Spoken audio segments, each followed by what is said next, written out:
Welcome to the Toldinstone Podcast. I'm Garrett Ryan, and my guest today is Rocco Buttliere, a Lego artist who specializes in creating replicas of historical monuments and buildings.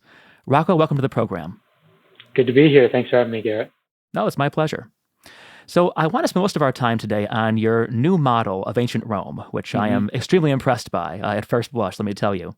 But before we get into that, I wanted just to begin by asking how you started using Legos to recreate historical landmarks. Sure. So I basically field this question pretty much every other person who comes up to me at events, but it's great because the answers always evolve as they go. But the gist of it is that I started just like anyone else, basically have been building with Lego for as long as I can remember. And it's always reflected my current interests at the time. So growing up watching the Harry Potter movies, I was buying sets that tied in with those. And eventually when I got into high school, I got interested in architecture. And that's when I put the two together and used Lego as a way to express my interest in that. And what I ended up doing was keeping all my models to roughly the same scale. So, we're both in Chicago. I started with hometown favorite, Willis Tower, aka Sears Tower. And basically that set the scale for everything. And I just kind of kept doing different world landmarks after that, like Empire State Building, Burj Khalifa. Eventually, though, I guess the one thing that there's a big Lego building community out there of fans and people who do it on the side and some who do it somewhat professionally and vendors, things like that. I guess one of the differences is that whereas some people might make one new model for a show each year to contribute to like a table space, and then they take that apart, you reuse those parts in something that they build later on. I basically, because everything's the same scale, I started keeping everything together. And the unintentional consequence of that was that it kind of lent itself well to the curation of what you might call a body of work. So eventually I ended up with like 40 or so different landmark models from around the world, mostly in Chicago, and then going into studying architecture at IIT in the city. Ended up going through that 5-year program, took my bricks with me to school and wanted to have that accessibility of the bricks being on hand so I could quickly draw from the inspiration I was learning in the academic setting to apply to some of my creative work. And that was hugely beneficial and eventually just led to some crazy opportunities. And I'm currently with a family-owned event called Brick Universe that just travels the US and does around 12 to 15 shows a year. And I guess the work shifted from, sort of a focus around modern landmarks and things that I might have learned or focused on in the academic setting to historical precedents. There were always some projects that we studied during school, like Hagia Sophia and different renowned precedents that go as far back as, in that case, Eastern Roman times. But my own interest kind of grew out of that, just as wanting to use different types of Lego bricks, different colors, and challenge myself along those lines. Because I figure even over 50 or 60 models in, if I'm going to make something new, it might as well be something that challenges me. So as long as that's the case, I'll keep doing it. And that just sort of, the ball kept rolling into historical landscapes as well. So things like Forbidden City and ancient Rome, and also done like first century Jerusalem, Vatican City, and those have been huge projects on a scale that I never really sought out to do in the first place, but just sort of naturally unfurled. Okay. And what is the scale you build things to? Everything's roughly 1 to 650. And the way that got set was actually doing Willis Tower, just basically did one black plate for the floor and then a clear plate for the windows and added it up to the accurate number of floors. And in that case, and just very few other cases, it actually, if you count the number of floors, it's accurate to the real thing, but very rarely does that actually work out. But that's basically how the scale started. Huh. Yeah. How tall is an 110-story Lego 1 to 650 version of the Willis Tower? So if it's, let's see, 110 stories. So it's about 3 or 4. Well, you can't see my bottom hand here. Right. About like somewhere between, I want to say about 3 feet tall. Okay. Maybe more like 2.5, because then you got things like the Burj Khalifa, tallest building in the world. That's like a meter. So it is 3.5 feet. Yeah. Huh. So when you began modeling these historical buildings, yeah, I'd imagine something like the Forbidden City or the Vatican would be Yeah. incredibly complex. How do you research the details of the things you're modeling? So that's a good question. Starting out, some of these have been commissions. I've been fortunate to have a client in Brazil in Sao Paulo at the Museu da Imaginação, which is Museum of Imagination. It's basically a children's museum, Hmm. but they dedicated half of their second floor to like history and Lego, and we're commissioning projects from Lego artists all around the world. And that's one of the ways in which I've been able to do these large historic layouts. And the reality with those is sometimes with commissions, the client has a deadline, then you approach them with a realistic time frame of the scope of what they're imagining and how long it might take you to do it. So there's a bit of push and pull. And Forbidden City is a good example because I was able to get a lot of detail in there given we originally started it in March of 2020. So as you can imagine, that we hit the pause on that pretty quickly, actually, for obvious reasons. But all my shows and all my projects were canceled at the time or postponed indefinitely, right? So I ended up just having nothing else to do but just work on designing Forbidden City, and thankfully had like a little bit left over from the commission before that with this client. So just ended up buying the parts and then finished it in July. So they basically bought the piece from me after that, and we resumed the commission for all intents and purposes. But in terms of finding the details, got fortunate in that sense because I did have a lot of time to explore and look up Eastern models in particular, especially like when I did the Taj Mahal as well. That one's a bit more extensively documented, but it seems like the further east you go, the harder it is, at least for me being sort of, I guess, not having all the professional contacts and all. It's more difficult to find the resources to get into all the nitty gritty. So I do rely heavily on things like Google Earth and some of the websites, the official like Palace Museum websites for Forbidden City, which is a little outdated. So, you get kind of a older version, I guess, not as intuitive to sort of look through everything, but you can make it work. And there are a lot of tourist photos as well. And it gets more difficult when you get into some of the more obscure palaces because the Forbidden City is one big palace complex, right? But then you got tons of different smaller precincts and smaller palaces within that you want to do justice, right? And I always, in terms of unique details throughout each piece, I always make sure that I'm never hitting copy and paste. I always like to give each individual thing its own unique flair, not for the sake of just being superfluous, but for the sake of the fact that each thing was built at a different point in time, right? So it's important that it is in the same style and consistent in that sense, but also unique in its own individual way.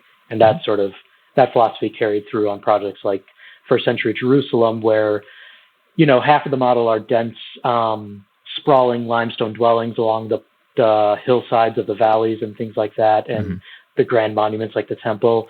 And then the other half of it is basically suburbs in the Bezatha neighborhood, which at a certain point you're wondering if you're not just replicating urban sprawl. So it is important to, again, make each of those little individual buildings unique. And it really just adds to the authenticity, I think, and the weight of history, like being able to look at it and understand that this is, to a certain extent, hypothesis of what might have been there, but also very grounded in real precedents of what they've found archaeologically as well.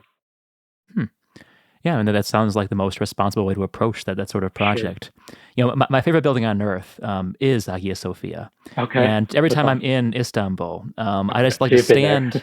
Right. Yeah, I'd like to stand and just look at it. And the most fascinating bit about that building, the exterior especially, is how many times it's been repaired and kind of shored up after earthquakes have knocked down half of the dome, or cracks have developed in some fragile wall. And so you see, it's despite being a very symmetrical design, there are all these interesting asymmetries all over the place where it's been propped and buttressed and added onto over the millennia. And I always like that about the building. It feels like it's a millennium and a half old, and with many ruins which have been tidied up do not. Yeah, and it gives a character. So Right. I think, is it Anthemius, the one who redid Mhm. the dome, and by that time the pendentives, or I guess the foundations of Right. the square propping it up, had settled a bit, so the dome is Mhm. elliptical in, like, Yes, horizontally yes. and vertically, but you wouldn't necessarily know that. And then you got all the earthquake proofing, the buttresses, like you were Mhm. saying, by, I think, Mimar Sinan, who Yes, did yes. it after the Ottomans, Mhm. took possession. But yeah, it's a fascinating building. Never been there myself, but it's on my list. I'd love to go.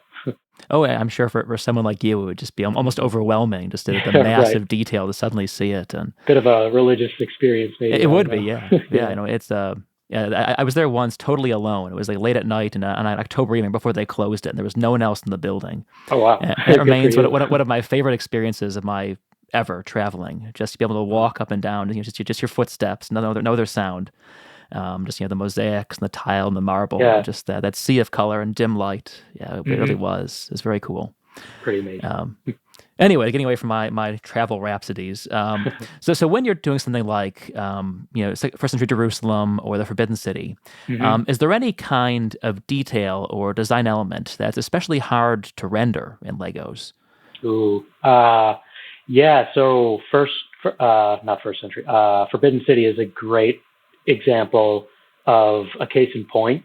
Hmm. Like I was saying earlier, I like projects that are challenging for new and interesting ways. And obviously, Forbidden City was, well, not obvious to your viewers, I guess, was the first time I had done anything with traditional Chinese architecture. And Hmm. the number one thing, I guess, that I learned looking into that, how they ended up doing all that, is the traditional Chinese architecture is very standardized in terms of, like, it's a kit of parts. So Hmm. the styles of all the lower buildings speak to all the hierarchy of the grandest buildings, all the way up to the Hall of Supreme Harmony, on the center podium there in Hmm. the inner court of the palace.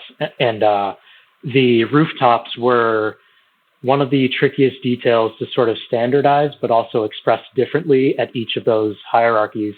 And when you start, I ended up coming up with, like, a few techniques for the rooftop ridges, where they basically meet at the eaves, and ended up using different parts, like kitchen knives. And Hmm. the thing about working with Lego is you have a limited parts palette, right? So not every color comes in every part, and lots of people at the shows ask, "Can you contact Lego and ask, will you make this part in this color?" And that's a non-starter, basically. So it forces you to be more creative, right? So you end up using cutlery and kitchen knives for things Hmm. like the rooftop eaves on those smaller buildings. And then when you get larger, where they're sort of double stacked, like one tier of eaves and then a second on top, you end up, for the lower ones on those ridges at the corners, I use things like carrot stalks, because they have a Huh. sort of organic flair that really fits well with the scale to replicate what takes place at those corners to begin with. And then you also want to make the buildings of the highest hierarchy stand out as Hmm. well visually. So on the Meridian Gate and the Hall of Supreme Harmony in particular, since those are the two most prominent and largest of the palace structures there, ended up using um, dragon jaw elements to Huh. basically, like, slope in on the I guess the transverse sides of each of the rooftop eaves. So that was a cool little Hmm. parts usage. And then the ridge in the center is made with a surfboard element. So again, it's sort of like looking at a list of all the different elements that come in the specific color you're working at. In that case, it was a very bright yellow, which was also, a color that I had never used extensively in any piece. And then here it is, the primary color that you see when you look at it, because the rooftops are basically the first thing you see from above, right? So Hmm. it's, yeah, it keeps it interesting in that way. Totally new style, totally different colors, and different parts vocabulary that you're constantly expanding and adding to your lexicon, I guess, in terms of your Hmm. awareness of which parts you can end up using. And then there are always each of those massive projects are highly informative for me just because there are always carryovers that lead into the next projects as well. And even though they might be completely distinct styles or geographic regions, once those parts are locked in as an idea, you start to see them in numerous different ways, which I think is the cool thing, especially that I am fortunate to get to show most of these around to across the country to people who have never seen them before. Because I think the closer you look, the more you recognize the parts that you might have in your own collection, right? So it's pretty relatable, I guess, in that sense. It's interesting how your problems in creating these models mirror those of an actual architect, right? Those that are trying to build a building. You're using a limited, set of possibilities in terms of materials, plans, budget, right? For maximum effect, in your case, both realism and kind of just impressiveness at that scale. And I'm sure your training as an architect has been very fruitful in all kinds of ways while doing this, thinking in those terms. Yeah, I think so. And certainly, as I said, the academic setting helped inform the artistic expression in these projects that I continue to do to this day. But the reverse is not really true. Like, I didn't ever build anything out of Lego for a deliverable for studio, for example, just because it's more important to experience readily adaptable modeling mediums. And I loved making models, despite my professors insisting I didn't need like a second or third model. But I don't ever regret that. And I still got, A's and B's in studio. So it wasn't like I was just defying them and not, ending up with, I guess, a coherent end product, right? But I think, it was pretty instructive. And although I skipped the desk job altogether, I didn't spend a single day at a desk at a firm after graduating. But again, I was fortunate to just have opportunities to sort of work with others at the start of after I graduated back in 2017, but then fairly quickly afterward, just ended up taking it full time on my own, and took a little while to reach any point of sustainability. But I guess sort of like most other practicing architects, the goal is to get out on your own, right? It's not like I necessarily skipped any steps, but I just sort of it did go, I guess, out on my own from the get-go. And it's been a learning curve, and you kind of learn to have a bit of a business acumen as well on top of that, because that's the only way you can make it, right? But just fortunate to be in this position where I can still keep exploring and creating, and still have it keep the lights on, right? Believe me, as a public historian, I know very well that dynamic of trying to do what you love and also not starve. But it is. It's wonderful that you managed to find this way that your hobby can become your livelihood, and I've been doing that for a couple of years now, and it's a great way to be. That's awesome. Different kinds of stresses sometimes, but it's a cool thing. Yeah. So returning to our topic, what was the first Greek or Roman building that you modeled? So that had to have been Tiber Island. And the way that started is this client that I mentioned in Sao Paulo, the first major large historical diorama I did for them was ancient Rome, same time period as the new piece, and actually same rough boundaries in terms of the geography that it covers. And the setting with them was obviously a commission that sort of had to be done within 3 months. So there were these limits to how far I could delve into it, but it was definitely very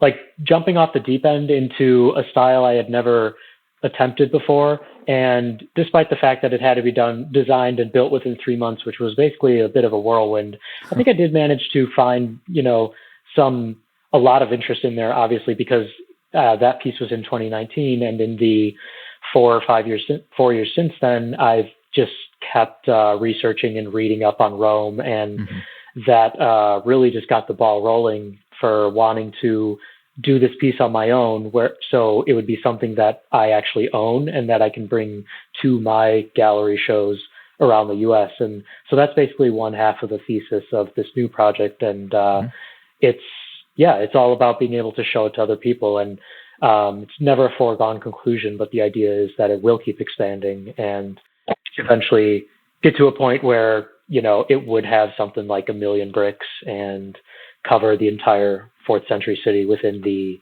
Aurelian walls. Oh, wow.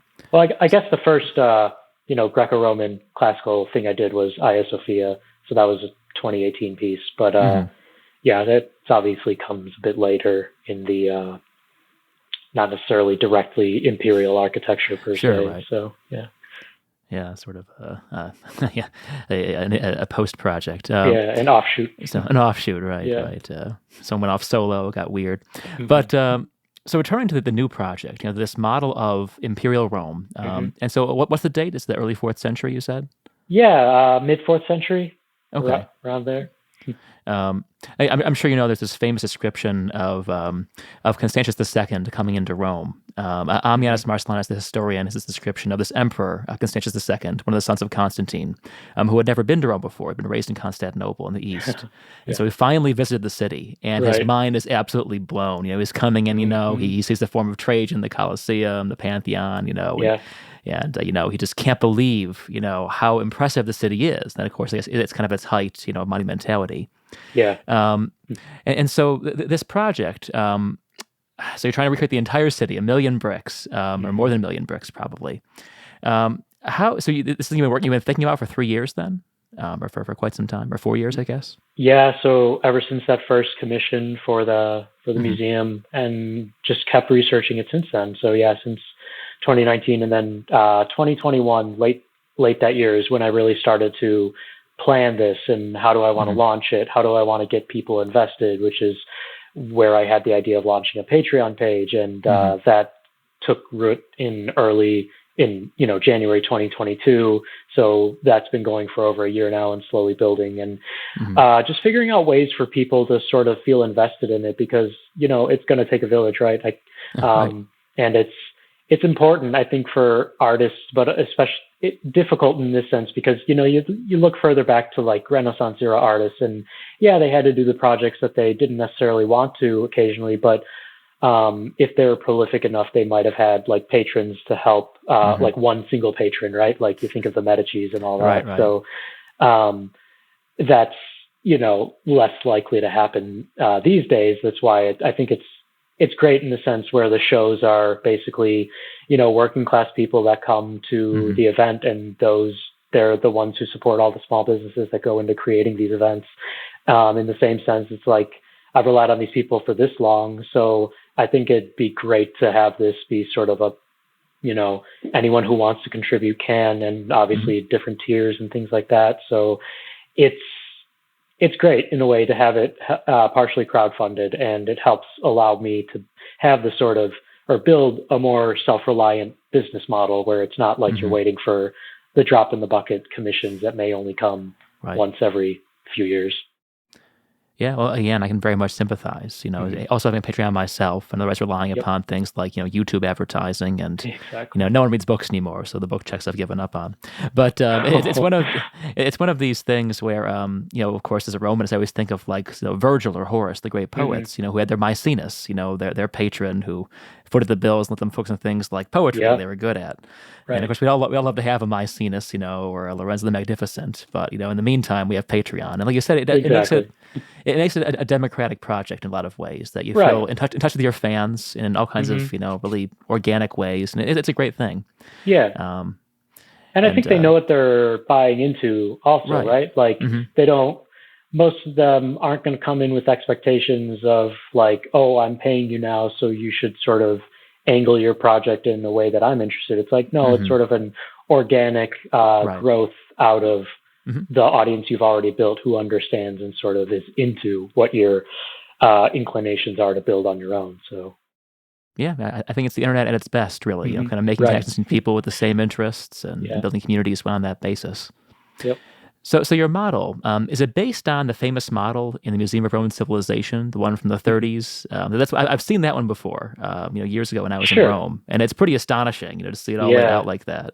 Okay, so you were there pre-2014, because I think the museum's been closed since then. Yeah, I was there. I studied there for a semester in 2007 when I was still in college, and so it was still open back then. And I have some grainy pictures of it, and all of it. Sure. All of its glory. Yeah, tell me about it. I used that model as my primary reference So this is the Plastico di Roma Imperiale by Italo Gismondi. He, what's it called? I used that as my primary reference back in 2019 for the first go around. And that was a great way of being able to look at most of the areas that I needed to model pretty quickly. But I watched this documentary with Mary Beard, who your audience will undoubtedly know. Oh, yes. And she did like a sit down, like looking at the model and admiring it. And she sort of said that one thing that it misses is sort of the hustle bustle, the comings and goings, and the feeling of a vibrant urban city, because, you know, it has a style to it and it's great for what it is. And I just feel like it sort of lacks a sense of contrast in a way. From the pictures, it's difficult to tell things like topography, so I never relied on it for that, just mostly like the massing of individual structures. But in terms of like hierarchy, like architecture and color variation, that's something that I can use the Lego to my advantage, I guess, to differentiate that, because you got things like, you know, if I'm doing a domus or an insulae, then I'm using colors like tan and rooftops of specific shade, and that contrasts with buildings built in travertine or marble, which are white, or whichever color the marble might have been at that time, and different color roof as well. So again, it's sort of like Forbidden City, where you have a specific hierarchical language for the types of structures, and I think in that way it varies. And the one thing that I'm really attempting to do with this is provide a sense of a logos in the Stoic sense. So like, you know, in terms of like the readings of Marcus Aurelius and all that, in terms of Stoicism, it's sort of like that life force that's imbued within everything, and that makes otherwise inanimate objects sort of come alive, and you can sort of understand what is going on with them at a fundamental level. So that's basically the sort of vitality I'm looking to bring to the new piece and all subsequent phases of its construction. And that for me has translated into just a wide variety of different parts usage and colors, like I said. But the thing with the parts usage especially is that if you go and look at some of the largest kits that Lego offers at the store and whatnot, they will have, you know, the largest kits sometimes only have maybe 200 to 300 unique elements. It might have 6,000 bricks, but a few hundred of this part, a few hundred of that, etc. Whereas this ancient Rome model that I'll be debuting soon has about 1,600 unique elements within the 104,000 bricks altogether. So it just goes to that wasn't necessarily an arbitrary goal or anything like that, but it's worth pointing out because it does speak to the kind of variation and the sense of vitality that I'm trying to show. Like, it is a vibrant city, and there's so many different things that are going on throughout. Yeah, I like what you say about kind of trying the Stoic idea of, you know, the pantheistic, you know, world soul almost that imbues all things. Exactly. And Rome was, right, probably a ferociously vibrant place in ways that very kind of staid classical model the Museum of Roman Civilization probably does not capture. I can't quite get down to like the individual, you know, graffiti on the walls of the alleys and all that. Right. It's sort of, there's a bit of grittiness or ugliness, right, that you want to show and be honest about as well. Yeah, you know, you're doing the Aventine for something. You want to show that it's a dock district, you know, there's grime on the walls, you know, and manure heaps. So this first chunk that you're doing, how big is it? What part of the city are you modeling in this first initial bit? Yeah, so it starts with the Tiber River, and that is because every large piece I do, I start at the lowest elevation, right? Because that's your baseline, and you go up from there in terms of substructure to reach the higher hills and the large, taller platforms and all that. So Tiber River has a corner of that with the island, specifically and along the bend, and then from there it expands along the Valley of Murcia, is it, with the Circus Maximus. So it covers that whole frontage, doesn't have any of the Aventine Hill, but then it circles around to the Velabrum in between the Capitoline and Palatine Hills, has the entire Capitoline the entire Palatine, the Forum Romanum, the original Forum, just north of the Velabrum, and that goes all the way to the Colosseum, and it kind of circles around at that corner and then goes out at a right angle for the Claudium, the Temple of Claudius, and that giant, enormous platform of which almost nothing is left today, and then circles back down to the along the Via Triumphalis to the Circus Maximus. So it's a pretty large area, and I want to say, I don't have my diagram in front of me, but it's over 4 million square feet represented anyway. So at the 1 to 650 scale, it's about 7 feet by 5 feet. And especially with some of the overhead views of this thing, you can see that there's just a rigorous dedication to trying to capture all of the individual angles, and you wouldn't know it until you get into this and really study it, but the Palatine Hill, or the Domus Augustana specifically, I guess, is angled 4 degrees relative to the Circus Maximus. So while the Circus Maximus follows the regular Lego stud grid, I had to subvert that for the Domus Augustana right behind it. So that was, these things that definitely add to the time it takes to design it and then build it as well. So complicates all those layers, but at the end of the day, it's undoubtedly worth it, right? Especially if the plan is to make this be a sustainable project that can be that can continue past the boundaries of phase 1. If you have some glaring inaccuracy in the very first stage, you're going to be in trouble down the line, because you're going to end up with maybe an extra mile of walls once you reach the outskirts of the city. So it's important. It's important to do those details now at the start. Yeah, I mean, and it's commendable, being dedicated to historical accuracy for its own sake, that you are trying to model the city, within this medium as well as you can. And I can't imagine trying to angle the palace 4 degrees out from the grid. I mean, I never had the patience being good at Legos for that. I had Duplos when I was a kid, the big ones, of course. And I play around with those, but the sets, somewhere. Gotta start somewhere. But I never went anywhere from there. I stopped there too. And so I appreciate very much people who have both the patience and the dedication to detail to do this well. It really is a gift, having that, the concentration.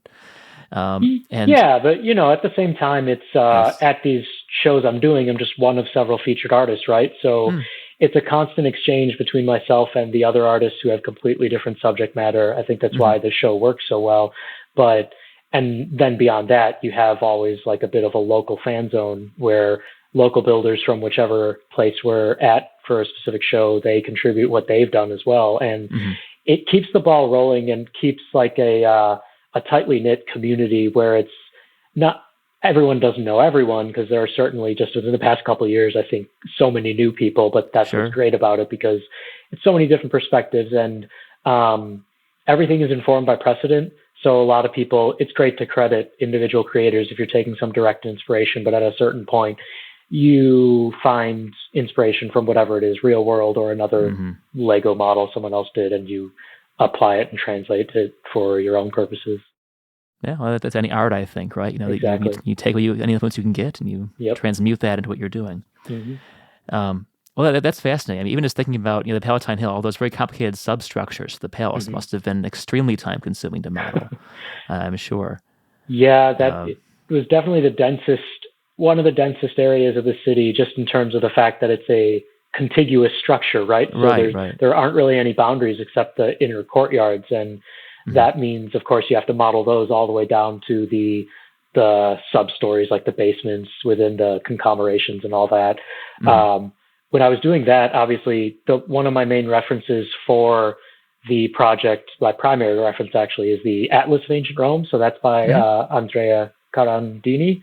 And on top of that, for some structures, you always have to find a little bit extra, because there's only so much one area can go. Like the Atlas, for instance, is mostly architectural diagrams. So in that sense, it's very plain and restrained in terms of color, because they color code based on one color for the existing structures that are left in ruins, and then another for theoretical, another based on source material, things like that. But in this case, for the Domus Augustana, I did find this I'm not exactly sure what his background is, but his name is Michael Bengston. He basically has extensive, like amazingly extensive drawings of the Domus Augustana from basically like 3rd century right up through to 4th century and all the way to the end, like with the Severan dynasty and the modifications that they made to the eastern end of the hill. So that those were invaluable to show it at 2 distinct time periods, and also across the whole breadth of this enormous domus, right? So having multiple resources like that, I think, is the only way to go, right? Like that's how journalists research a piece, or how they should anyway. Researchers as well. Like in your line of work, I imagine you need multiple sources. So it's, you just got to look, and eventually you might find something. But if not, you sort of use your best guess, I suppose, based on precedent types of typologies. Yeah, I imagine once you're beyond the monumental center, into the area that was all just kind of a sea of insulae, it'll be harder and harder, of course. We know so little in many cases. Right. And I'm sure you've seen like, what is it, Lanciani's plan of Rome, that 100-year-old plan where every little trace he knew 100 years ago is there, every wall, every brick. But even that, it only gets us so granular. There's just bits that we don't know. So see, that point, you're right. You're kind of just saying, okay, let's take an Ostia style, insula and put it here. Let's and I did actually take a trip to Rome in 2021 and went specifically to sites that I hadn't seen or just sort of missed out on the first time I was in Rome 2 years previous to that. But Ostia was one of my day trips, and it's one of the best preserved examples, like nearest to Rome, so I guess it's one of the most reliable, right, in terms of being able to visualize, okay, this started within this footprint on the city the ground level, on the street level, but then it might have expanded just out from there at the top, and then you had very narrow clearance between adjacent buildings, and that's sort of amazing. And you mentioned Lanciani's Forma Urbis as well, so that was thankfully that does come in a vector drawing online, so I did I download that and then ended up sketching, drawing my own vector lines for the topography of the entire city, just based on multiple sources, because the topography was not one of the layers included in that vector drawing I found. But regardless, there is a working AutoCAD model that I have of the entire area that I sort of, as I zone in on each individual area, I'm adding like different construction lines and guidelines to keep track of the dimensions of things I'm working at, to see it in context next to areas I've already designed, and also critically to plan the dividing lines of where this model actually subdivides and breaks down into different sections. So that's an important fact, as well as that it obviously can't be done on a big tray or a sheet of the entire thing, right? So you got to subdivide it and go from there and figure out how these sections interlock without being overly visible when they're all put together. So, and that's also how you transport it, right? So that's right. Yeah. So how many phases do you envision then for this thing? I've avoided any temptation to go and slice and dice or divvy up the overall thing into a proposed number of phases, because I think it is, like I was just alluding to, as you design one area that might be next to something that you haven't approached yet or isn't on the radar for maybe a few subsequent phases. For instance, you're designing the Capitoline Hill, and the Imperial Forums and the Campus Martius are right next to that. So you got to sort of respect those boundaries, right? Because you don't want to be you don't want to mess up too much and end up having to end up being stuck with something that's inaccurate. But at the same time, it's good to keep in mind, like, okay, there's these different regional compartmentalizations. I think in the Augustan era is when they divvied that all up. Yeah, the 14 regions, right? Yeah, that's right. So it doesn't go according to those regions necessarily, but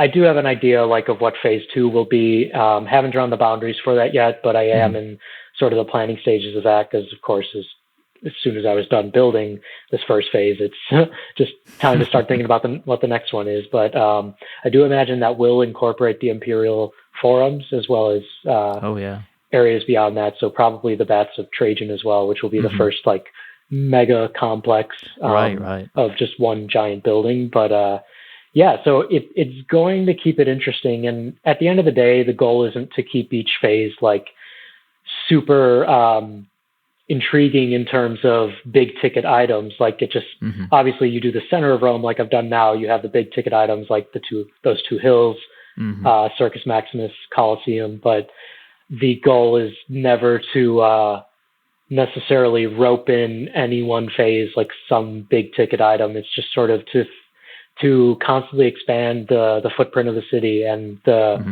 follow where the topography wants to go and where the urban fabric is taking you. And as long as there's a sort of balance between the larger imperial structures and the Sabura in between, I think that'll be great just to have, like I said, that contrast that I'm really looking for, which is the overall goal in terms of the approach to vitality with this model. Yeah, as someone who's thought about Rome for various videos, especially, that's the hardest thing to capture in a lot of ways is the sheer diversity of the city's topography. Where you have everyone focuses on the grand monuments, which are still surviving in many cases, and capture the attention in so many ways. But these are islands in the sea of neighborhoods that are incredibly diverse, both in human topography and actual topography. Exactly. People all over the empire, and their little, there are these neighborhood shrines that are like their own little centers, for clusters of streets. It's hard to even conceptualize. I guess even like a medieval Italian town gets at some of the complexity, where it's very tightly knit, tall buildings, narrow streets. But even that just kind of only goes so far. Right. It's a fascinating problem, and I think that many historians who thought about the city of Rome can very much sympathize with you and kind of would throw back hands up in despair at the challenge. Sure. So it's commendable. So the whole model. Oh, sorry. Go ahead. No, go for it. Yeah, and nothing very profound to say, frankly. But so the whole model, when you're done, the whole area within the Aurelian walls, how big will that be roughly? About the size of the extant model, or the extant model is a larger scale, so that one is definitely bigger. This one would be somewhere around ballpark of 20 feet by 25 feet. So what you're looking at something like in the neighborhood of 7 by 7 meters, roughly, about 600 square feet, I think is the number I came up with.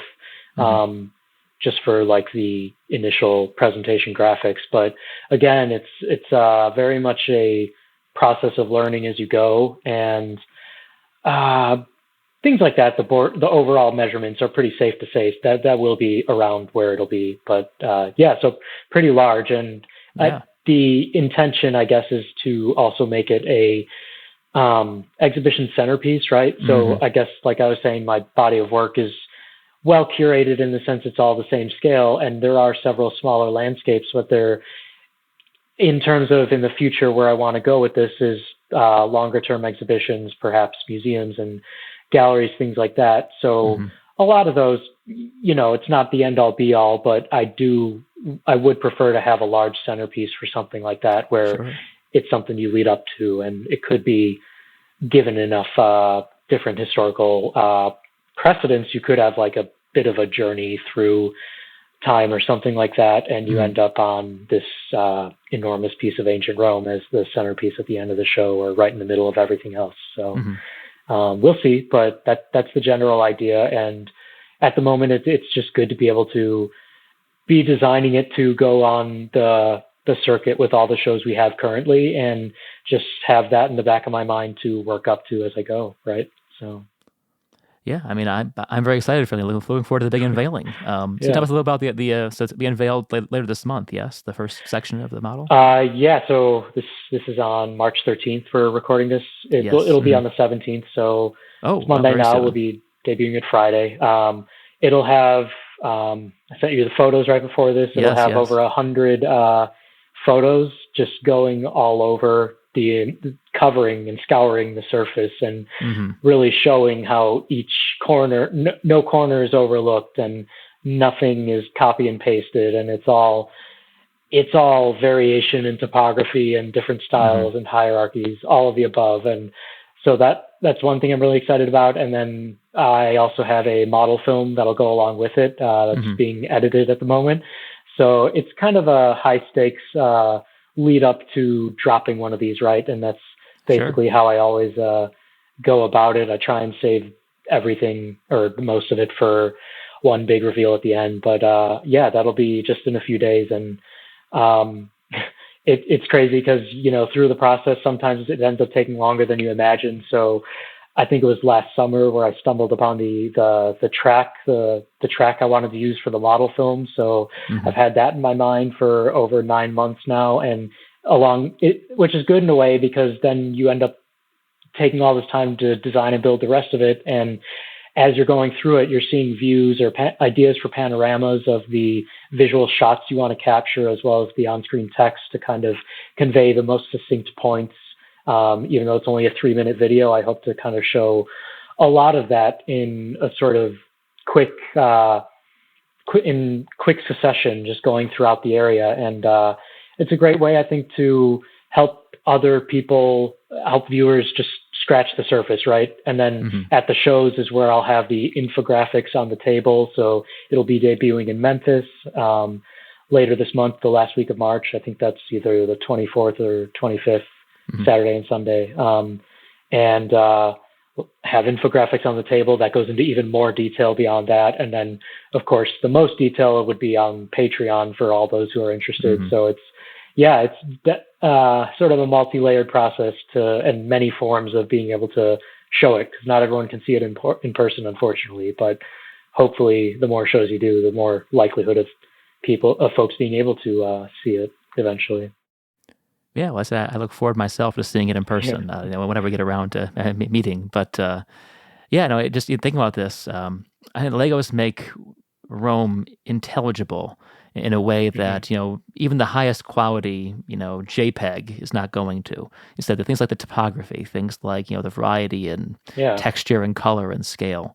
So I think it's a very interesting project you're doing here, historically speaking, quite aside from the technical achievement of doing it in Legos, which is just crazy. Yeah, well, I'm glad to hear that from the historian's perspective for sure. Yeah, no, very much so. Yeah, and I think you're right, though. Intelligible is a great word for it because, as I alluded to earlier, there's a recognizability that comes with each individual part that the longer you stare at it, the more you recognize those individual pieces. And like you said, looking at an image, you can recognize what's going on topographically or architecturally based on the parts that are being used, or if it's something that's oriented sideways or something, you understand that's a vertical expression of some sort of architectural or engineering feature. And Lego does lend itself pretty well, and with the kind of high contrast as well, to be able to visually differentiate those different hierarchies. So I think you're totally right. That's a great word for it. Well, I'm looking forward much to seeing it. So anyway, well, thanks so much, Rocco. This has been absolutely fascinating. And for everyone listening, to find out more about Rocco's work, check out his website, RoccoButtliere.com. He has a Patreon and a wonderful Instagram account. So I highly encourage you, if you're interested in Rome at all, or Legos, or that wonderful Venn diagram, check it out, please. It's great stuff. So Rocco, thanks again. Yeah, thanks so much, Garrett. Really appreciate it. It was wonderful. And everyone listening, thanks for tuning in.